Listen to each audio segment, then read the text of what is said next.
Hello বন্ধুরা, কেমন আছো? আশা করি সবাই ভালো আছো। শুভ দুপুরবেলা।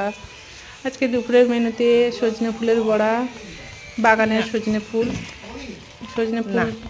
গুছিয়ে ধুয়ে পরিষ্কার করে ভালো করে ধুয়ে নিয়েছি। পরিষ্কার করে ধোয়ার পরে সজনে ফুল, ধনে পাতা আর পালং শাক দিয়ে জিরে, লঙ্কা গুঁড়ো, হলুদ গুঁড়ো, নুন সব কিছু যা যা লাগে একটু মিক্স করে ভালো করে মাখিয়ে বড়াটা করব।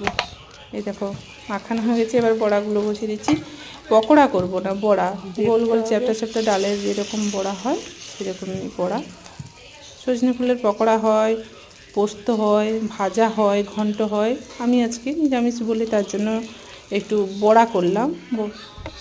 শুকনো লঙ্কাটাকে থেতো করে দিলে দারুণ টেস্ট হয়। কে কে কে কে সজনে ফুলের বড়া খেতে ভালোবাসো কমেন্ট করে জানাও। আর সজনে ফুল খেলে এখন এই বসন্ত হবে না, হাম হবে না। সজনে ফুলটা সবার খাওয়া উচিত। কে কে বন্ধুরা এখনও সজনে ফুল খাওনি বা কে কে খেয়েছো কমেন্ট করে।